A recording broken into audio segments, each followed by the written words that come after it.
This episode is brought to you by Hims. Squanch listeners get a trial month of Hims for just $5 today, right now, while supplies last. For more info, go to hims.com/squanch. That's FORHIMS.com/squanch for more info. Hey everyone, welcome to the Squanch. Jared is on a well-deserved vacation, so I'm here to live in his shadow. I am your host, Alec, and I'm joined here by Ryan. Wubba wubba, what is up? From a long break, right? When was the last time we did this? 3 weeks ago?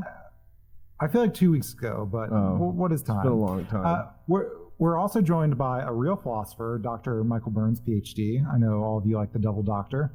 Yeah, and I'm here to remind you that having a bad hairline doesn't make you a bad person. Dr. Nihilist here himself. All right. In the flesh. So before we get into recap, what was your opinion of the episode? What episode are we doing, Alec? What are we doing today? Should we tell the people what episode it is? Oh, shit, yeah. We are covering Season 2, Episode 8, Interdimensional Cable 2. The show is called Rick and Morty. What'd you all think? Tempting Fate is the subtitle, I believe. Yes. Ryan is just way more prepared than I am. Oh, no, it's all right. I'm just informing the people. I don't go crazy for the Interdimensional Cable episodes, but this one's the far superior one, I feel like. I like the arc better. I love Jerry's arc with, the very, sympathetic question or position that he's in is, what would you do? Would you chop off your penis to save 100 billion people? And I'd like us, before we, stop this podcast, I'll go around and say, what would we do in that situation? Anyway, I love this episode. I'm going to give it a B+. Some really funny bits. Little bits is in this. What'd you think, Mike Burns? So, I like the episode a lot in terms of just a fun thing to watch. The bits, including the little bits on the Interdimensional Cable, are so good. Mm-hmm. But an episode that left me feeling like, okay, like I enjoyed watching it. It didn't leave me thinking about much or having many questions or whatever. So, yeah, enjoyable watch. I'm curious to see what we will end up breaking down today, because I wasn't left with a lot. Okay. I'm also curious. No, B+. I think are we all on the same page? Yeah. I also like it better than the original. I think the strong B plot, to use a Jared vocabulary word, really gave like a justification to keep watching, but kept interrupting you with these like really great little bits, the little TV shows on Interdimensional Cable. But with that, let's get into a recap if anyone hasn't seen this in a while. So Jerry's wheeled into an alien hospital after consuming mutant bacteria from Rick's Cherry Garcia carton. While Rick and the family have to wait, Rick hooks up some interdimensional cable. As they watch classics like Man v. Carr and Jan Michael Vincent, Jerry is healed and learns his penis can save the galaxy's most prominent civil rights advocate, Shrimply Pibbles. Am I pronouncing that right? Yeah. So Jerry agrees at first, and then he has second doubts and goes back and forth. He calls in Beth, who wants him to have a new robo-dick because, it's a robo-dick. Who wouldn't want that? And everyone starts to hate Jerry. So after it's revealed that Shrimply Pibbles can just get an artificial heart, Jerry holds the operating room hostage until they take his dick. But after he runs to insert his penis into Shrimply Pibbles' chest, he gets shot 57 times, is revived, and the Smith family goes home. And nobody likes Jerry. So before we get into the rest of the show and the discussion, I just want to thank our sponsor, Hims. So did you know, Michael Burns, that 66% of men lose their hair by age 35? Wow, that's a really interesting and comforting fact to know that, I'm not alone. They can actually see you. They can't see me. I luckily have a full head of hair. As many of you know from watching our videos, Jared has a full head of hair. He would like to keep it that way. I would like to keep it that way. No offense, Michael Burns. I'm really sorry. So I think one of the things to keep in mind is that if you're already full Mr. Clean situation, it's too late. You have to be proactive about the hair loss. The hairline goes back slowly and slowly until you wake up one day and you're, say, like a Mr. Burns. Dr. Burns, sorry. So forhims.com is your one-stop shop for hair loss, skincare, sexual wellness, all for men. So the great thing is that they connect you with real doctors and medical grade solutions to treat hair loss. As we all know, fake doctors are very bad. Please don't see them. So go see a real doctor. Hims will hook you up. They give you well-known generic equivalents to brand name prescriptions that are proven to help you with hair loss. There's no waiting room. You don't have to interact with people. I know you hate that, and I usually hate interacting with people. It saves you hours and hours. It's easy. And if you have quick questions, the doctors will review and can prescribe you what you need. The products are shipped directly to your door. Jared has used it. He highly recommends it. He says it's super simple. He also really hates the doctor more than most people. So you can order now. Our listeners right now get a trial month of Hims for just $5 while supplies last. See the website for details.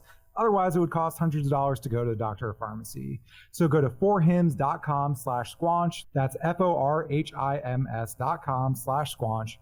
For hims.com/squanch. Get all your info there. All right, now into the actual discussion. Sorry to throw you under the bus, Mike. We love you. It's okay. And if there's anyone watching or listening to that's struggling with male pattern baldness, I want to let you know that it'll be okay. And you'll make it through. And there's always going to be an Alec around, but you just got to overcome. Yeah, don't pay attention to people like me. But anyway, so easy question to start with. What is your favorite interdimensional show? Ooh, I'm going to go with, I really enjoy the watching how the plumbus gets made, you know? That's a good one. That's a good one. For one, I love watching just how stuff gets made on, all those kind of shows, you know? It's interesting to me. Have you seen, someone took the audio from how it's made and they got really high and they've never seen the episodes before, but they just describe it. I think it's on YouTube. What? Oh, well, is it Hugbees? That sounds familiar. The thing is, they don't know what it is, so they're trying to describe it in real time, but also make dumb guesses about what's being made. Okay, that sounds more like improv Rick and Morty interdimensional cable style. There's this guy named Hugbees that does like how to make honey, and then he just gets everything totally wrong, and that guy's really funny too. But yeah, I love all those kind of shows. What were you gonna say though, Alec? Well, I just wanted to bring that up, and I love that. But this is because they're improving, it kind of feels like that. Right. But when I was watching it, I was trying to figure out like the internal logic of the plumbus. Like the weird, I'm going to call them red dangly bits, are on the outside of like the casing, but then they end up inside the plumbus. So what I'm saying is that, are they making an accurate representation that's like internally consistent and logical that we can make one ourselves? I would say probably definitely not. Yeah. I mean, hard no. I don't think there's any internally consistent logic to plumbus production. Right. Yeah. I think that that's what's very interesting about even us dissecting this, because literally we are three people interpreting what basically one guy was drunk in a booth one night, kind of just getting shit thrown at him to say, and he's just literally making it up as they go along, and then they edit it together, and we're here going, I wonder if there's an internal logic to the plumbus. There might be, though. Maybe. Maybe some weird unconscious thing. But yeah, I mean, you're 100% right. But no. I wish do you guys by any chance, or Alec, do you have the transcript by any chance for the plumbus? I should pull that up.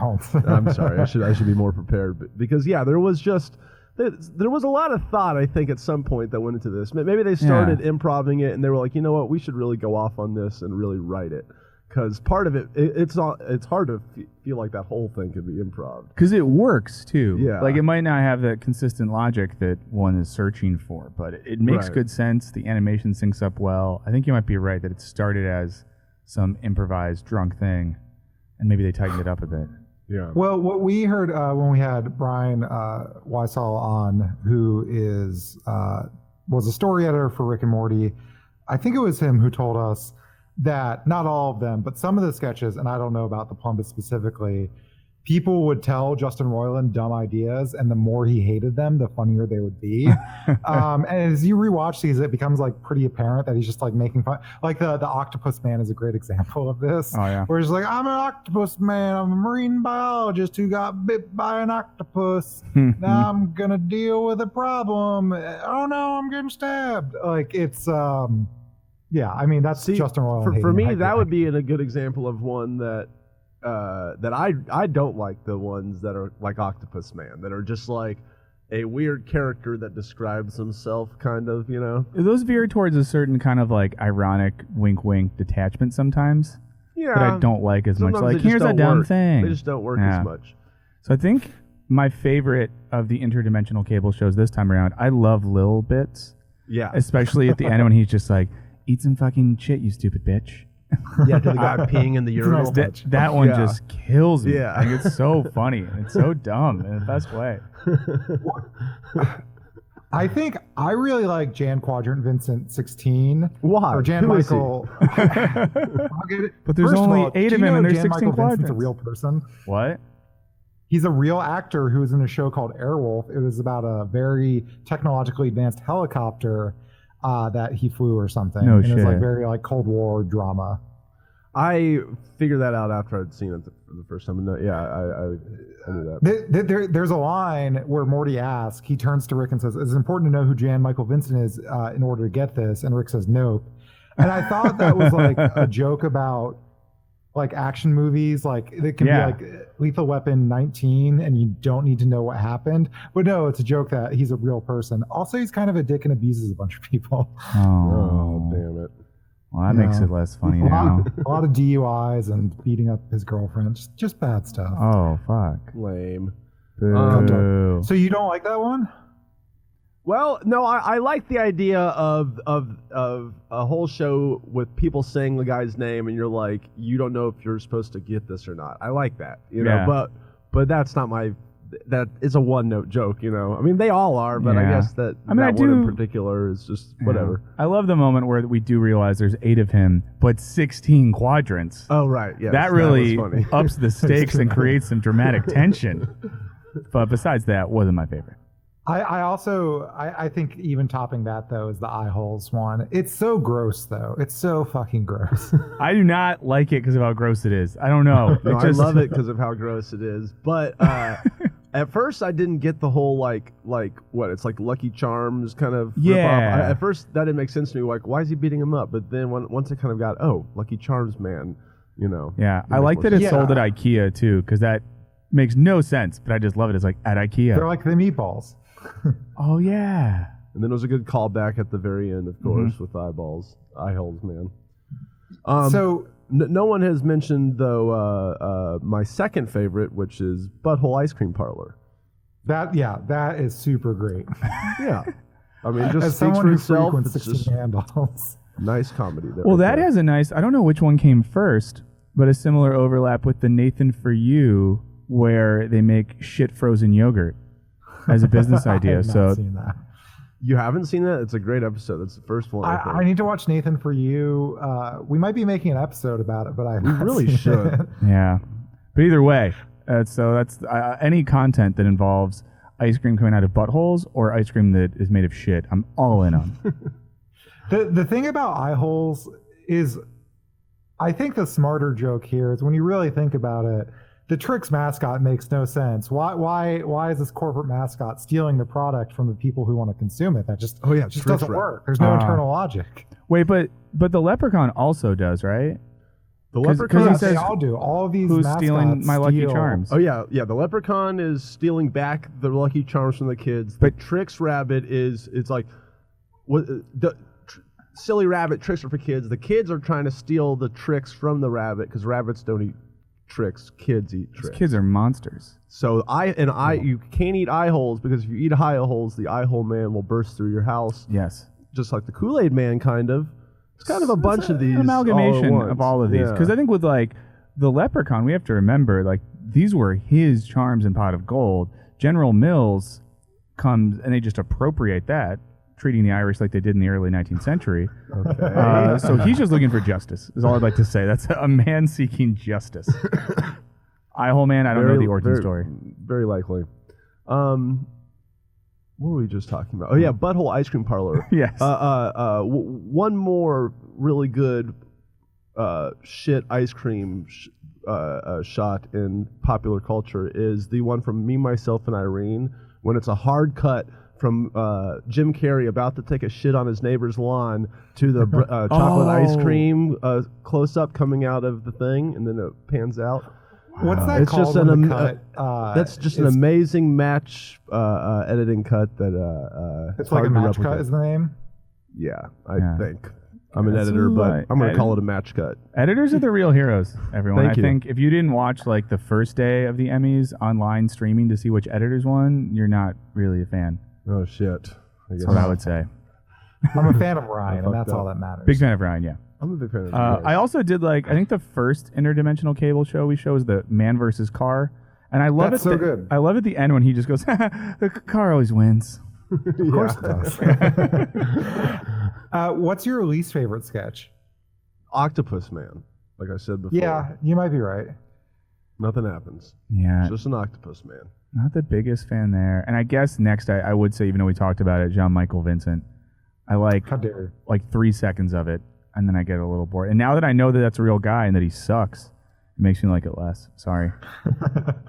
I really hate the personal space one until that last gag where he pulls off his skin. Oh, yeah, that one's a lot. That's a lot. And I like how they react, like watching it in a way that mimicked my reaction to it, because that also grossed me out. Yeah. I'm screaming. So here's an observation, which is a pun, if you know what I'm about to say. Let's get into the deep dive. There's something about this episode that's very Seinfeld humor to me. Do you guys agree, or I can explain what I mean? I want you to explain either way. Yeah, go for it.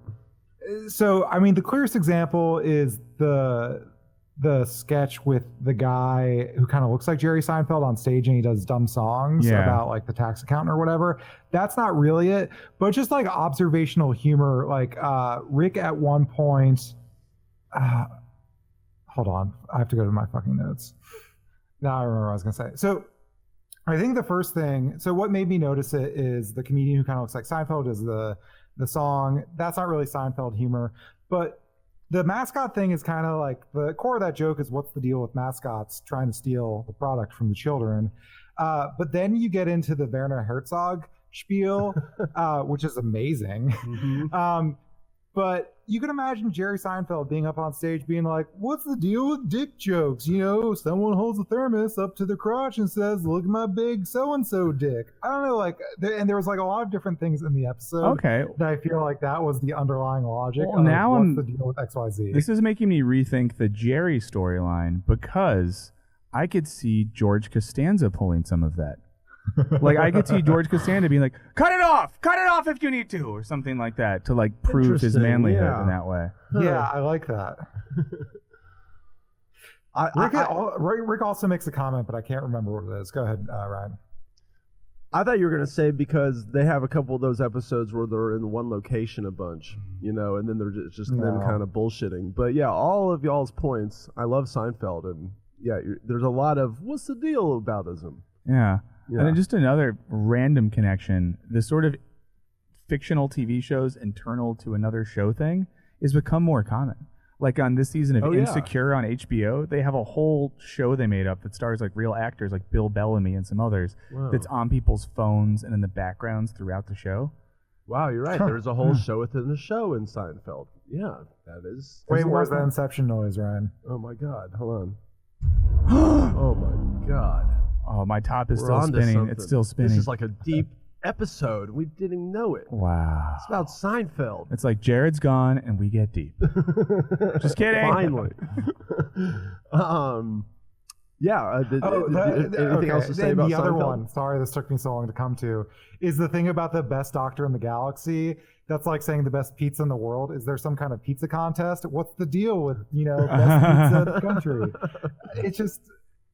Yeah, it's Seinfeld. Yeah, because you can see Jerry or even like a Larry David person make, I don't want the best doctor. I want the second best doctor. The guy's trying hard, going the extra mile. Best one, complacent. All right, but before we keep going, I would like to say thanks to our sponsor, Greats. They're a Brooklyn first sneaker company. They offer men and women's style. They offer classic styles, made the best for less. Best sellers include all the leather, royal, lace-up, and Worcester slip-ons. Ooh, gotta love those Worcester slip-ons. You save 15% on your first purchase with our code, and our code is this: Squanch. That's SQUANCH for 15% off your first purchase.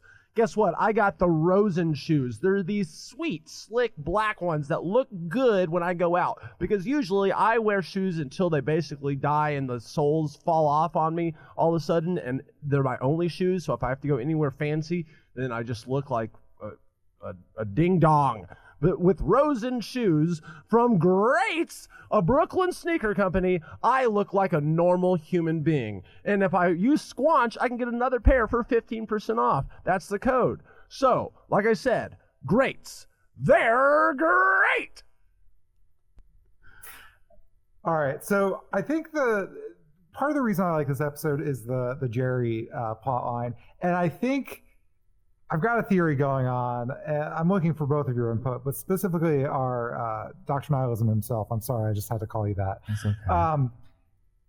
Jerry's whole thing is that he wants people to like him. So the very reason he wants to cut off his dick is so that people like him. But then obviously you don't want to cut off your dick, so he has doubts, and then tries to like externalize the blame onto his wife, Beth. And then she fails to do that, and then people yell at him, and then he holds them all hostage so that people like him again.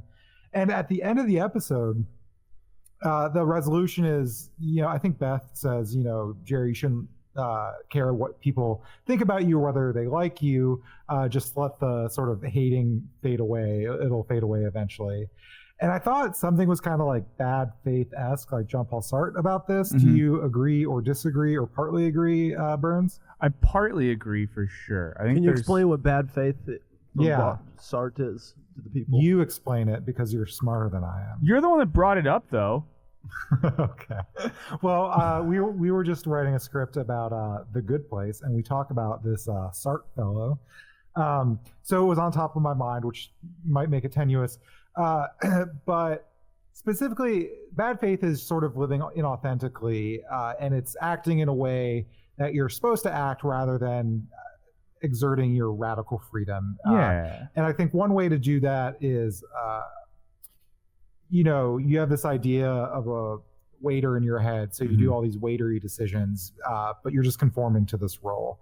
And I think Jerry has this idea of like what a good person would do, and he's conflicted with that, and it's always about what people think about him. And also, it reminded me, which is also bad faith driven, it starts Play No Exit, where the hell is like other people, like one character's hell, she's deprived of a mirror, she's very vain, so another person describes what she looks like to her, and that is her version of hell. So it's just this like letting other people determine your existence kind of thing. Is that right? No, I think so. Mr. Burns? And I think like the waiter example is the best one. The idea that when the waiter is working, he's just playing a role and isn't any sort of an authentic self. And there's always that thing where, like, in bad faith, you're trying to meet the desire or the expectation of some external force. Okay. So, so it seems like with Jerry, it is that. I think, and I wonder, too, how much of it is, like, a Beth-based bad faith, or how much is Jerry just wanting to be a good person in general and be perceived by He wants to be a celebrity from society. Yeah. But going back to the hell is other people thing. I've never read No Exit, but I've heard that line a bunch, and it always made me laugh. Yeah. But I never thought of it as just from that hearing the line that it was about like you leading other people cause you to be inauthentic. I always took it as other people just suck and are annoying. Yeah. Well, I think is that just a simplistic take on that sentence? It's a fine take on it. I think a lot of it too is like for Sartre. So he has this example as well. He uses, I think this is in Being in Nothingness, sorry if I'm wrong, of looking through like a keyhole in a door. Okay. So you're like staring through the little hole and you see everyone walking by and they can't see you. So you almost have this God's eye perspective. But then what happens when someone looks back at you? All of a sudden you're like, oh shit, I'm caught. Because at that moment you're caught in someone else's gaze. You become the object to their subject. So the idea is like other people are constantly reminding us that like we're not in control and autonomous, and that we don't have this like God's eye power. Gotcha. So it like destabilizes our identity. The example we use in the script is like, hell is not other people because someone brings their crying toddler to see Deadpool. because that person sucks. But that's not hell for Sart, or at least in this play. It's when that toddler like learns to speak and is like, "You've always been a failure," and you think it's true because it's sort of exposing your own kind of flaws. I think is what the real like genius of No Exit is that like one of the characters is a coward, and like he has this realization that they're in a waiting room. They think they're in a waiting room to go to hell, I think. But he makes a realization that the waiting room is hell, and it's these other people he's stuck with who are there to remind him he's a coward. Gotcha. Did I get that right? I have not read No Exit in like 10 years, so we'll assume that you're right. Now I want to reread it. I'm always right. Oh, great. No, but I think that's to get back to your original point. I think that's a very fine way to read what's going on with Jerry there, and an interesting take on it, because it's interesting how much of what he's doing is riffing off perceived expectations of others. Like, and I think one of my favorite Jerry moments is when he thinks he has it all figured out because Beth is clearly going to say, "Keep your lovely penis," and then he gets to not take responsibility for it. And to connect it to Sart again, is like a very bad faith thing. It's like to deny your agency in a situation, right? Yeah, and that's one of the biggest issues for Sart and then his partner de Beauvoir was the ethics of responsibility. Like, being ethical means that I'm taking responsibility for my desires and my actions, and everything Jerry's doing is trying to avoid the taking of responsibility for himself. Yeah. It's like when I make my girlfriend pick where to go to dinner because I don't want her to blame me when it's a bad dinner. Yeah.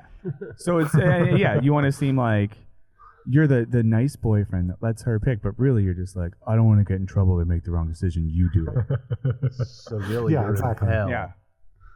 No, I'm just kidding, Alec. But Alec, sorry, I didn't hear you say that.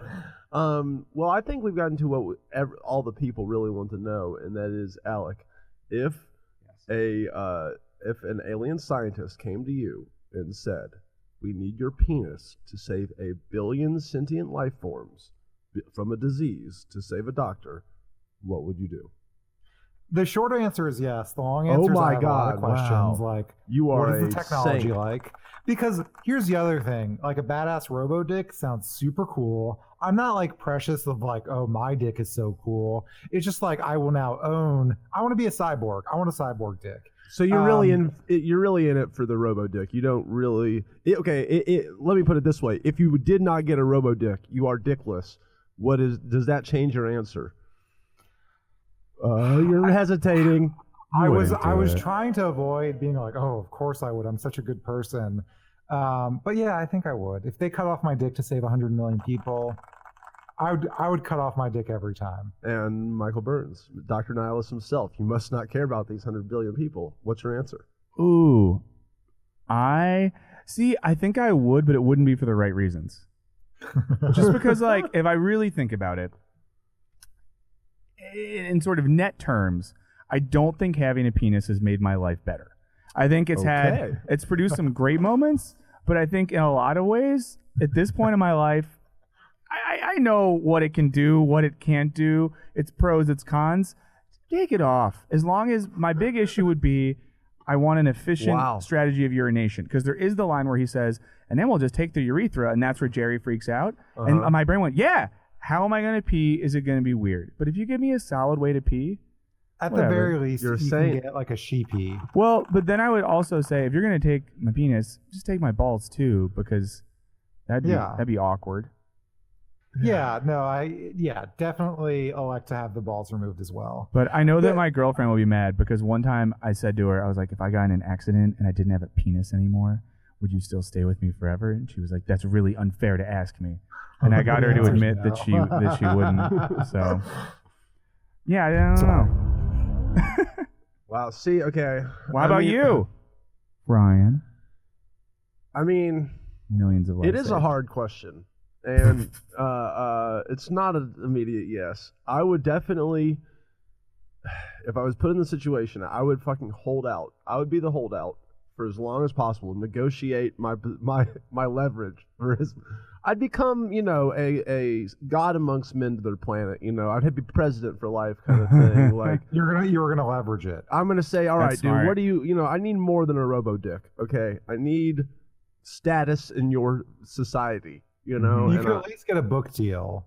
Oh yeah, I mean, I'm sure a lot of that will kind of just come with the fame of it already. But yeah, I mean, I need a big promise from their government. This is going to be worth it for me. And you need that in writing, and then it's a question of like, is that legally binding if they're not participating in the United Nations? I think yes. You think that, and you sign something with an alien government, and then they stop picking up the phone, and then you're just dickless.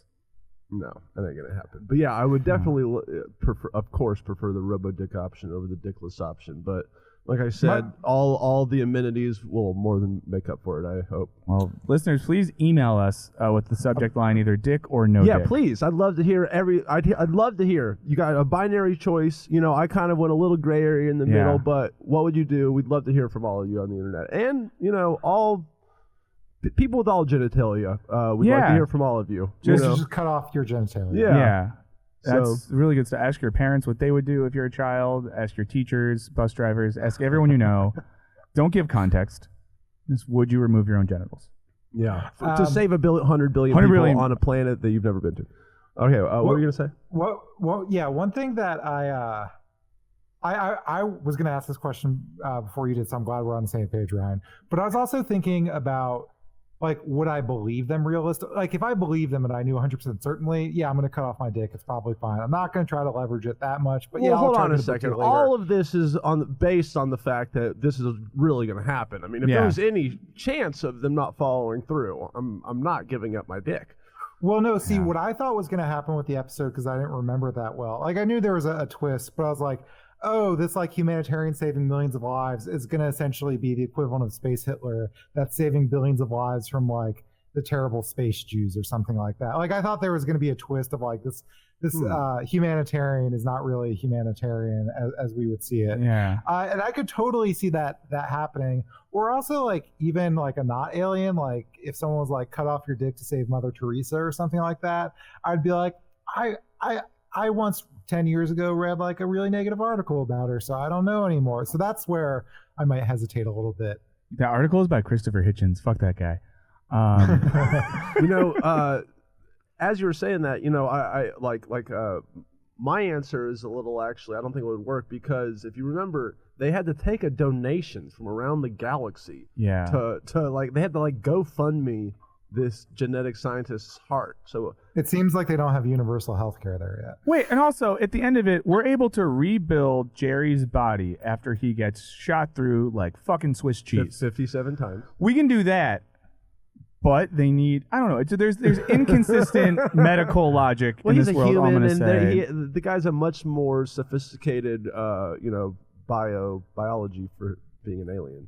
Yeah. Oh, did you feel like it pulled anything out from the weight of the plot when they did say, oh, we can just give him an artificial one? It was a cheap joke, because I definitely was like, you're like, what? You know, but it is kind of funny. But I kind of wish it had been something, if they're going to go that route, I kind of wish it had been something even more innocuous or arbitrary, you know, where yeah, but basically just the fact that they could take a donation and get this guy heart when they were about to chop this dude's penis off. Yeah, because I mean, it serves the story, because we got the fun thing with Jerry losing it and trying to get his dick cut off and getting shot 57 times. But I did at that moment go like, come on. Yeah, like, right. a little cheap. The other reason I like this whole cutting his penis off thing is it's kind of like a dumb trolley problem. You know, your traditional like pull lever, kill 5 people or 1 person, but it's cut off your dick or save millions of lives. And I do think the trolley problem is mostly dumb. Would you agree? Hundreds of billions. Yeah, hundreds of billions. Wait, you think the trolley problem is dumb, you said? Yeah. Why? I mean, like ethicists argue about it, but it's the situation. Like, all right, well, let's say that. What would you do? Would you not pull the trolley lever? And just for people that don't know, set it up for us. So there's a train on a track heading for 5 people. They're tied down or something. And you have a lever that you can pull in front of you. And if you pull it, it diverts tracks and kills 1 person that's tied down. There's a lot of modifications to this. So people will, I think, more often say that they would pull the lever, but then you essentially have the same calculus. You could say if you throw a very large person in front of the train will stop it and give them enough time to get away. So you're like actively pushing a person in front of the train. Would you do that? And like more people say no. Yeah, first of all, I dislike it because this would never actually happen. No, that's not. You can't think about that with hypothetical questions. But that's the line, Alec, what you just said. There's a French philosopher who put out a book on ethics like 10 years ago, did an event in New York. Shout out to Alec, I guess. And some American philosopher was like, your book of ethics tells us nothing about the trolley problem. The French guy was like, where has this trolley ever been? I've never seen this. I can't do a French accent. I just learned that. But he's just like, that's not a real thing. It's never happened. Show me the fucking trolley, and then I'll answer it. But he's like, my ethics are about situations that are actually happening in the world. And I kind of like, I buy that. It's like a fun thought experiment. It was Alain Badiou. All right, well, yeah. would you throw the fat person in front of the train to save 5 people or what? Is this fat person, are they like a kind person? Or do they make They're like... a total stranger. You don't know any of the people involved. Oh, man. You have 1 second to answer. I think I could. I really think, I mean, like, honestly, I think it's a stupid ethical question. But I know if I was there and you said, push this guy right now or hundreds die, I'd be like, my bad, dude. I'd push him. Find somewhere else. See, I think that I wouldn't push him, man. Wait. So where would that put me in the Jerry situation? I would not cut off my dick then, right? Yeah, you would. Fuck. Wait, no, you would, because the fat guy is your dick. Right, and I'm saying I would. Oh, you wouldn't. I wouldn't. I can't see myself throwing the fat guy in front of the train. Even, I mean, basically, if the train crashed at that point, I'd go, well, fuck that. That couldn't have been my responsibility. And can we be clear, for any listener, we're not at all fat shaming. That's the actual example the philosophers have used, and they specify the weight of the person to say it's a big enough person to slow down a train. So just to be clear, we're not. Yeah, and then what you can get into, because there's obviously a wide amount of variations to this, is some people might be like, oh, well, that person might have had a shorter lifespan, so it's lower quality, blah, blah, blah. I'm not defending all of that, but this is the weird, crazy argumentation people get into. And then they're like, well, what if one of the 5 people was like going to grow up to be Hitler 2.0? The point is, I would prefer, for me, just like radical skepticism, like, I don't know what the fucking right answer is, so I'm just probably going to walk away and pretend that I never saw it. Also, if I had to push someone in front of a train, there's definitely going to be some like long-form psychological torture and nightmares going on my end, and I don't want to drink it that. away. That's what bars are for. In my own weird moral spectrum, I would say that if you don't pull the lever, you haven't done anything wrong necessarily. It wasn't your responsibility to, but if you do pull the lever, you've done something extra good, kind of, but also hard to swallow. Well, how about this? So if the lever happens, Rick and Morty are there. Rick pulls the lever, doesn't think twice. Morty's anxiety leads to him not pulling the lever because he can't do it and he's sweating too much. Agree or disagree? I don't understand the predicament we're in. Oh, I was just like imagining a trolley problem scenario that Rick and Morty themselves are engaged in and how they would react in that moment. And I feel like Rick's attitude is clearly you make the intentional move and pull the lever. Rick would pull it without blinking. Yeah. And then Morty would say, oh, but I think at the last second he would pull it. Oh, you think he would? Okay. Yeah, I do. But yeah, it is interesting to think that, all right, if I pull a lever, then my dick gets chopped off. If I don't pull a lever, 100 billion people die. Wow. What do I pull? This has gone in an interesting direction. Yeah. Going real quick to the amazing hospital holdup scene for when Jerry is demanding that the doctors cut off his dick, which is such an amazing arc. I believe. Put his dick in his chest. You mean? Yeah. Let me put my dick in that's your not how it chest. works. And he goes, make it work. That was incredible. What a good line. But just if you think about what he's saying. But what I love about that scene is that that movie John Q, right? This is totally an homage to the movie John Q with Denzel Washington, which is a true story. It's an inverse of it, it's a true story about. And I feel like it's kind of happened in several like doctor shows where Denzel Washington comes in and takes the hospital hostage and because he can't afford a heart transplant for his kid. So he comes in with his kid and maybe brings the kid in later and forces the doctors to perform heart surgery, and then they become friends. There's kind of a what do you call it? Stockholm syndrome situation kind of thing. But yeah, it's kind of funny to have Jerry burst into a doctor's office and demanding that instead of something, demanding they cut his penis off is just a funny situation. And I love that it all started with him yelling, "I can't leave now. Everyone hates me." And like the whole motivation to get back to it, I guess, is just his weird narcissism and wanting everyone to like him. So he wants to just forcefully put his penis in the open chest of that person. Even if that's not how it works. I love that's not how it works. The last thing that I wanted to bring up is the best doctor in the galaxy is Dr. Glipclop. Isn't that like an alien racial slur? Is it? I don't remember. Remember, like, what up my Glipclops, and then someone gets mad? Oh, that's right. Yeah. Wow, deep cut. Yeah. I pay attention to this TV show. Well, see, I thought the last thing you were going to bring up, and I think it's apropos because we are on a Wisecrack podcast, was the Jerry getting caught up in YouTube comments thing. And that sorry, I thought that was just really funny that Jared was too close to home, but I love it. I know, I imagine that. So sorry if I bringing that up is too real for you, but I was like, oh, that is relatable content. What does he say again? Remind me. Okay, so the scene is I wrote it down actually. So let me pull that up. So Jerry says he wanted people to like him. Beth says, Jerry, remember that time you left a comment on that YouTube video and someone replied and called you a dumbass? So you replied, it takes one to know one. And then you stayed up all night hitting refresh on your browser waiting for them to reply and you fell asleep crying. This is like that. So good. Yeah. Does that fall into like our bad faith idea or no? No, I think that is more, is that just like stock human narcissism and insecurity? That Jerry's so obsessed with like being perceived as strong or right or smart that he cares what a YouTube troll has to say about him? It's true. Yeah, I mean, my really maturing now in 2018 means not getting into fights with people on the internet. Yeah. One thing I wanted to see if anyone caught before we slow down. Did anyone catch the 9/11 joke? No. What? No. So it's the alien that says that Jerry doesn't understand like the stakes of their world and says, or the tragic events of 65.32-34 or whatever. I'm pretty sure it was a 9/11 joke. I see. No, I think you're right. Yeah. I heard that joke and I thought it was funny, but I guess I didn't think of it that way.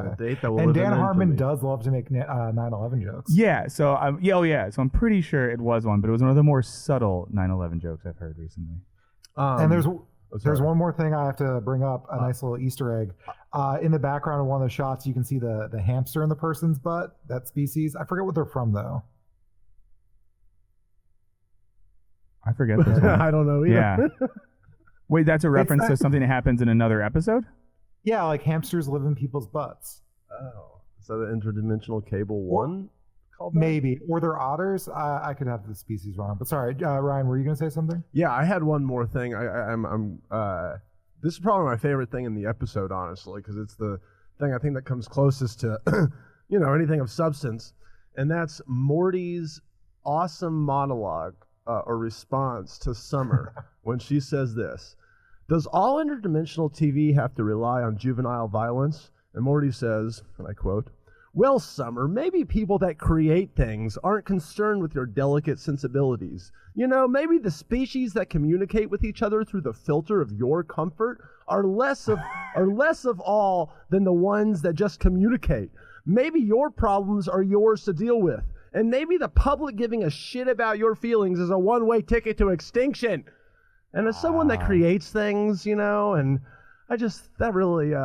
wanted to stand up and give Morty a good old applause. But then Rick is like, oh, I guess so-and-so didn't text you back.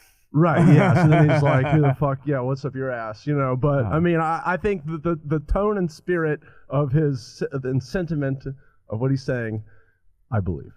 Yeah, Harmon was his fingers were shaking as he typed that monologue. Yeah. I think they're both like affirming that and making fun of it. Yeah. I was thinking they about undercut that it for at the end. I was like, do they undercut it? Saying?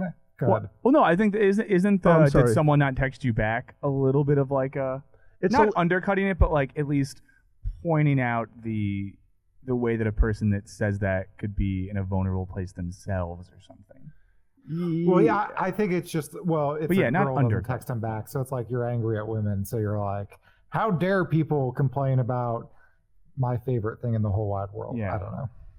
What were you going to say, Alec, before I interrupted you?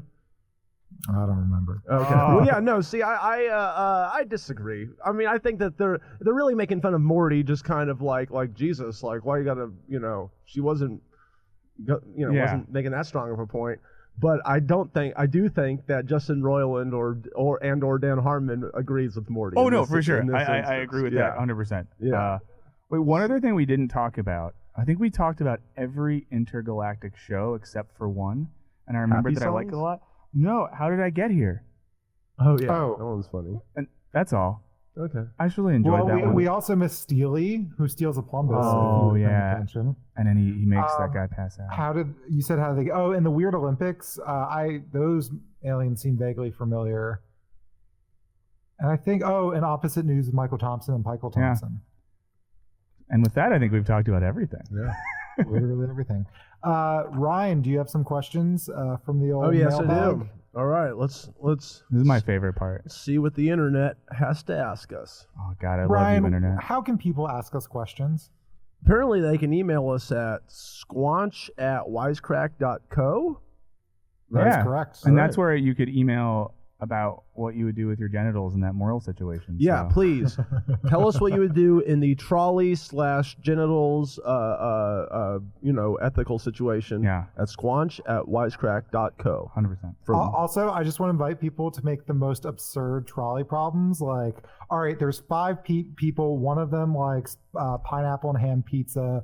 One of them is a doctor who may or may not cure cancer. That is an amazing idea. Yes, please also give we'll read your favorite, the best ethical quandaries on Yep. the air. And whoever has the best one, they'll be rewarded with a 1-month, plumbus. $5 subscription to Hymns. No, we have to cut that out. But that's the real offer. Okay, so this is from Anthony. Anthony says, "Hey guys, randomly watching an episode of Rick and Morty and just realized Jerry drives the same exact kind of car Clark Griswold from the Vacation movies does. Huh. Oh my god. It's a green station wagon and a weird green and wood paneling kind of thing. Not sure if it's a coincidence or done on purpose, but thought it was awesome since it's one of my favorite movies. And Jerry and Clark are very similar." I like that. But here's maybe another layer. Dan Harmon hates Chevy Chase. Yeah. And Jerry's the worst character. Ooh. Well, just today, I don't know when this will air, but anyone can find this. The Washington Post put out this big interview with Chevy Chase today, which is crazy, and talks about some of the Dan Harmon stuff. Ooh, I gotta read that. Yeah, we'll Yeah. read that too. Because I like both sides of that. That Jerry is that like corny 80s, 90s suburban dad from movies. Also, a way for Dan Harmon to be like, fuck you, Chevy. Yeah. Wow, interesting. That's cool that Anthony noticed that. Cool Easter egg. Okay, so from Cliff Race X, he says, "Hey Squanchers, long-time listener, first-time writer, wanted to point out an interesting little detail I noticed while rewatching Rick and Morty on the Adult Swim Marathon stream. I don't think you've covered Interdimensional 2. Oh, wait. So this is about this episode. I'm sorry, I'm reading ahead. In the episode, when they tune into the news and see Jerry holding Shrimpy Pibbles hostage, Rick and Morty stay behind to watch on TV, while Beth and Summer run in to see what's happening.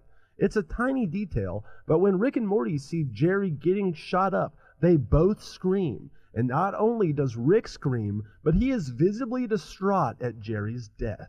Not sure if it was an intentional character moment or not, but it's interesting nevertheless. I didn't even think about that. That yeah, his immediate reaction is shock and not just whatever. Fuck it. I didn't want him to date my daughter anyway. Was he in the room or watching on TV when he got shot? Apparently, it was on TV. Yeah. So is that like a thing where he cared more when it was a TV show than if it was in real life? Holy fuck! This is some weird meta TV watching couch potato analysis. Where's the thing. noise? Where's the noise, Ryan? my- Yeah. Fuck. But that's real. We'll like get so invested. I like cry sometimes watching TV. I get really worked up. I jumped up watching Ozark the other day, and I can see some grimy shit in real life and just leave my headphones on and keep walking. So wait, so are we to think then that if Rick saw Jerry get shot up in person, his reaction would be different? Is that what we're saying? I'm saying that. I don't know if that's right, but that would be my take. It's more just interesting that he is still human and does, in that one moment he did react like, you would think he would act. A real person. A real person would act. Yeah. But then, when you get into the psychology of Rick, what the fuck does he care about? That's a great Especially catch, doesn't care about Jerry. Yeah. Alec, you got any thoughts? I think I agree with it's like Rick reacting to it as TV of like, oh shit, or maybe even thinking like he's surprised and shocked in like a negative way, not because he cares about Jerry, but because he's probably gonna have to clean up the mess. Interesting theory. Like he's gonna have to negotiate with the doctors, get the surgery plan, tell him how to fix him. So basically, you're saying like a normal person's initial reaction at seeing their dad get murdered would be Rick's reaction to, oh my God, I have to spend an hour cleaning up blood today. Yeah, absolutely. Because I have a lot to do. Okay, interesting character arc or note. All right. Anything else? Any more questions or just those two? Oh, there was that long one about statistics somewhere. Okay, yeah. You want me to read that one? I mean, I liked it, but because I'm like familiar with it, or like the topic he's talking about. You don't have to read the whole thing if you want to like on the highlight sections. Oh, and this is the okay. Here we go. Johnny. Yeah. This one's from Johnny. He is a physicist. Cool. Hold on. Let me, real quick. This is pretty long. Let me take a second to.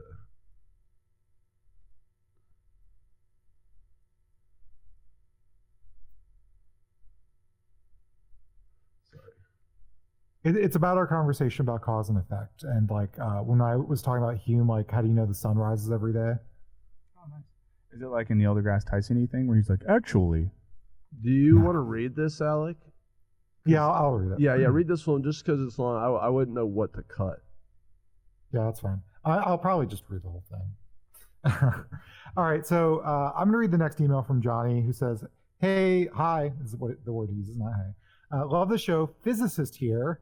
When we talk, so Johnny's emailing us about our conversation last week about cause and effect and how do we know correlation, causation, and Hume had this question of like, you see the sun rise one day and the next. If you're like not connected to the internet and just kind of hanging out, like how do you know the sun is going to rise again? How can you prove that? And I think Hume says you don't necessarily know that. So Johnny's about to give us a theory that's kind of a response to Hume, which I love, which is why I'm reading this email. So Johnny says, physicist here. When we talk about not being able to know things with any kind of certainty, as Hume does, there's an alternative mathematical and philosophical approach that's becoming more and more widespread. Bayes, I'm not quite sure how it's pronounced. Bayes' theorem is a simple mathematical theorem in probability theory that takes a prior probability estimate of hypothesis, for instance, Rick being able to turn people into snakes, then the probability of the evidence we see being seen if our hypothesis is true, for example, the guards turning into snakes, and the probability of seeing it that our given hypothesis to false. This is not Johnny, but an example I've seen is like you find a pair of underwear that is not yours or your partner's. Like, what is the probability they're cheating? So you're like, well, my hypothesis they're cheating. I think like 60% chance that they're cheating, maybe like 20% chance they're not. And those are the numbers you're working with, and you do some math. So this whole calculus, Johnny says, spits out a new probability that the hypothesis is true. But that's sorry. Yeah. I just think but that's Humean. Like, even if maybe there's more to it, but that's Hume's whole point, that like things can be probable. Like Hume would say you have a probabilistic certainty that the sun will rise in terms of probability. What you don't have is absolute, objective, 100% certainty in that thing. Right. Well, here's where it gets a little bit different. And Bayes goes into like the very specific math, which I don't know. So it spits out like a probability. And then this method is used, Johnny says, in determining the chance of having a disease given the result of a test. I've actually, this is not Johnny, but me, I was reading a book about like getting a positive for breast cancer, even though the test is like, I forget what the number is, 60 or 70% accurate. Like if you have a positive, the chances of it being a false positive is like this totally counterintuitive number, and it's a lot lower, which Johnny points out. So increasingly, Johnny says this approach is being used in all sorts of fields of economic, political, and intelligence forecasting. Philosophically, it says we can never be certain of anything. Equally, as we use Mund's theorem more and more, or sorry, I think he means Bayes' theorem more and more, as we gain evidence, we can slowly get closer and closer to a certainty of a hypothesis being true or false. So to sort of wrap this up, what you do is you gather data, and the more something happens, you change the probabilities, and then with all that past data, you become more and more certain. So the sun has risen every day for God knows how long. So you can be like very, very 99.9999% certain it's going to rise the next day. This reminds me of a few things happening philosophically right now. But I still think there's something that's almost Humean about it. And there's... Well, Johnny has an answer to you, which I haven't read. Oh, sorry. I keep thinking it's over. It's a long email. But he says, unlike Hume, Bayes doesn't accept that all things are always equally uncertain, whilst maintaining that complete certainty is unattainable. But I don't think Hume thinks that everything is equally uncertain. I think Hume thinks that we build up a habitual sense of understanding of the world that's grounded in increasing levels of probability. You know what I mean? So like Hume would never say, well, the sun might rise today, or I might have shit ice cream out of a butt at a store today. Like, you know what I mean? Like Hume would say, one of those things is probably going to happen. One of those things will probably not happen. So, yeah. That's why I'm glad you're on the show as a real philosopher, because I don't know enough about either of these people to know the difference, but I have read that many people have written about the difference. Yeah. Well, then this is how like some people are use like set theory in philosophy, like post-Alain Badiouian philosophers, to say that like even with mathematics, when we look at set theory, we can never have a complete set of like all the possibilities. There's always a chance of something else. Yeah. So it means that like we know a ton of shit about the world, but our knowledge doesn't rule out even like a small space for contingency that something else could happen. But this sounds like not totally dissimilar from that. And that's very cool that Johnny put all that effort into this email. I love getting emails from people like Johnny who are physicists or horse doctors. That person wasn't a horse doctor. I like that you equate those two things. I'm going to keep calling them a horse doctor. But yeah, we just love these emails from people with very specific expertise. Yeah, we get some really long and thorough investigative emails that are awesome, and we definitely share them around. People that write those, we like them and we share them, and sometimes we can't talk about all of them or get super into depth. But we've talked about having like an episode one day, you know, where we get people who have written those in, and we'll talk to them. I've loved the moments where someone will write an email about something in a video I wrote, and someone asked a really cool, specific question. That's like so nice of people and so interesting. I wish more people were like that. I think there are. I wish too. Wow, they are. They're called Wisecrack patrons. So Ryan, I have a question. Where can people find you on the interweb? Oh shit! I'm so glad you asked that question, Alec. Dude, I make this game show in my garage that I've been trying to get people to watch called Ryan's Game Show. You know, I have singing episodes. I got a money taxi episode. I got Connect 4 boxing. Damn. I got freaking like paddle boat races. It's awesome. Just go check that out. Damn. What about you, Mike? You can find me at YouTube, Ryan's Game Show. And you'll find everything you need to know. And if that's not enough for you, on Instagram, I'm Michael_O_Burns. So you can do that. Or my Hotmail address from high school was it was ohstrackthug@hotmail.com. If that still exists, feel free. And if you have access to like time travel stuff with email that in like 98 or 99 and say, stop it. Just fucking stop it. Alec? I'm just at Wisecrack Alec on Twitter. Twitter is that medium. Sometimes I post funny stuff. Sometimes I try to be funny and no one likes it. So you got to be the you're judge. Good at Twitter. You can argue with me about Star Trek or Star Wars or whatever, really. Hey, that was an awesome debate. Yeah, we had a debate on Wisecrack too about Star Trek and Star Wars that Alec was on, and I can't tell you what happened. Spoiler alert. And Alec, can I add one more thing in terms of finding people? It's not up yet. As soon as I finally finish the notes and stuff, we have a music podcast coming out that I host. Sweet. It's called Wisecasts. Well, that's where we can that find should you be on the around soon. internet. So Not find fucking that. Hotmail. Don't go to Hotmail. Forget all of that. When Wisecasts comes out, please listen to it and let us know what you think. There's like email address and stuff because we want to make stuff that you will like.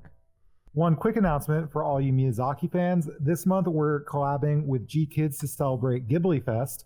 You can celebrate the 30th anniversary of My Neighbor Totoro from the legendary Studio Ghibli, creators of Spirited Away and Ponyo, and Academy Award-winning director Hayao Miyazaki. The beloved classic My Neighbor Totoro comes to theaters for its 30th anniversary on September 30th, October 1st, and October 3rd. To find a screening near you and purchase tickets, follow the link in the show notes. I'm so going.